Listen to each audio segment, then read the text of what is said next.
Good morning, welcome to Morning Outlook. This is Kim speaking on Thursday the 31st of October.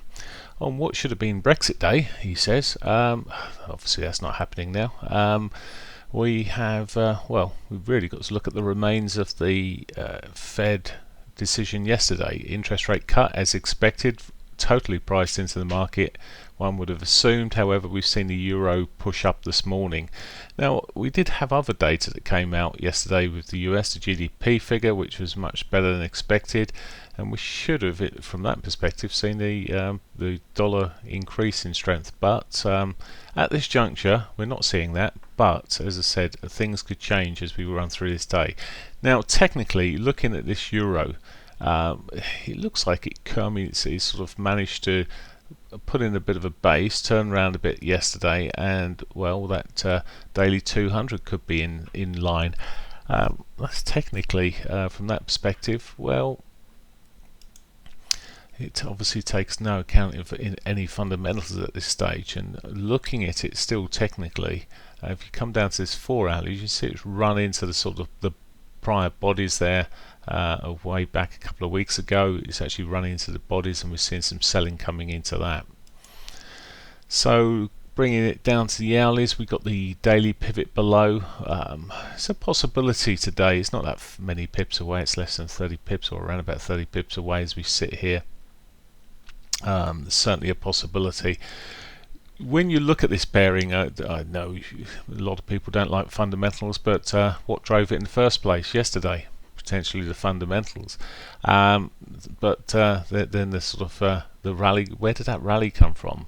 Because certainly that doesn't align to any fundamentals, because we're really seeing a point of a much weaker economy than the European economy at the moment, far weaker. We're seeing further cuts in GDP, etc., that are expected.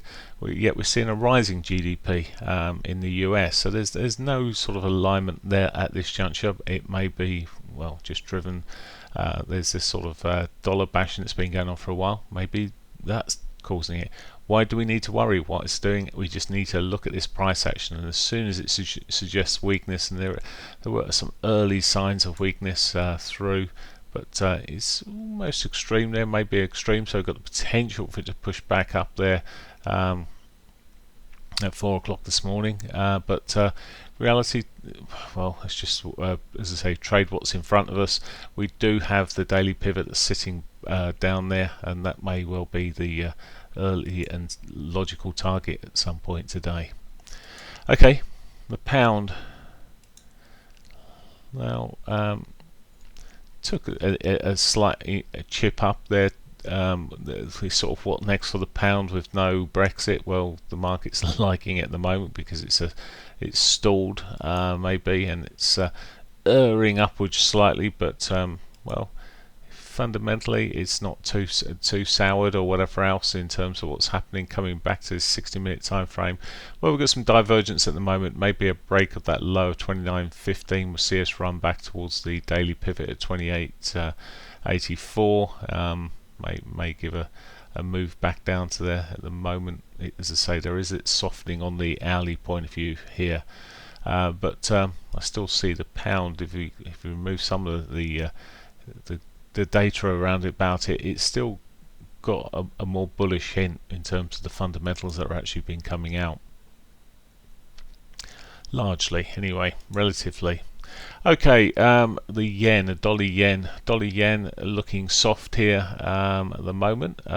It's again, it's a reaction maybe from yesterday, although that reaction was retraced itself quite quickly, and we're seeing a bit of follow through as we go at the moment. Now, is this money going back to safety, which it could well be? It's sort of this uncertainty that sort of as soon as the uncertainty is in the markets, we see the yen as a beneficiary of that, and that's well what we could be seeing here at the moment.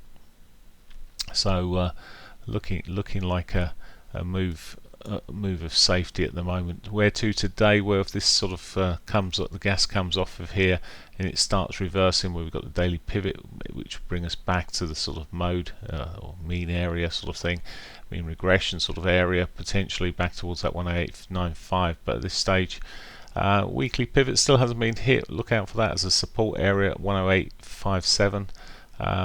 Side of that, well, it's all clear, I think, there. Okay, Aussie dollar. Well, the Aussie dollar's continued. It's had a decent week, not dissimilar in a sense from the euro. Only the movement's slightly clearer, and it's broken out, taken a new high, looking towards that daily 200. With the talks that have been going on with the Chinese talks, etc., that is one of the benefit. The Aussie could be one of the beneficiaries of such data and comments coming through there for the short term at least. It's rolling a little bit as I speak here, and I mean, again, daily pivot below at 68.84 sort of area. May see price drawn back towards that this morning. Canadian dollar. Whoops! See if you can only bring the Canadian dollar into play here and look at what's going on here. Well, Canadian dollar actually softened effectively yesterday, big time. We saw the US dollar making some solid gains against the Canadian dollar, and well, it's looking, if anything, like it's certainly broken the trend, of potentially got further upside, mate. Although, well, yeah, maybe further upside to be had here. It's ball flaggish at the moment. Maybe a break of that to the downside of the pivot there could see a bit more rollover, but at this juncture, it's really bullish on the US dollar there. Of course, yesterday we did have the Bank of Canadian meeting there, and the comments were more towards the downside. Actually, those comments, I was just looking, actually, the raise some GDP growth going into 2020, 2021. So maybe the main reason for seeing this, but the rates were left untouched. Potential today is to say further upside there technically. And finally, New Zealand dollar. Found some support yesterday off these lows there, and has well, managed to break through its weekly pivot there. I was talking about this, I think it was yesterday or the day before yesterday even, and it's broken that level now, and well, trying to continue to push up. As I said, this is more for me a sort of a contrarian play against the money that's sort of sitting in a big money that's sitting there, bearish on the New Zealand dollar. So it's a bit of a contrarian sort of play, but that certainly looks like it's heading that way now. Okay, that's pretty much it today. In terms of data, we have the we've got coming out here, we've got to the Spanish GDP coming out 8 AM. Beyond that, we've got CPI flash estimate coming for Europe at 10.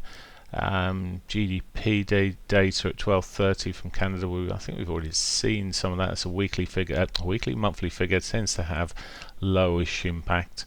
And then we got some US data coming out, the core price PCE price index. This is personal consumption expenditure. These figures can have a bit more. It's really showing the personal spending, consumer spending, which although they're not sort of a high level data, they can still create a bit of volatility there, so watch out for that. And then of course we're left open to non-farm payrolls tomorrow, so maybe people will be sitting there waiting for those next, whatever. Okay, that's it for me. Have a great day. Bye for now.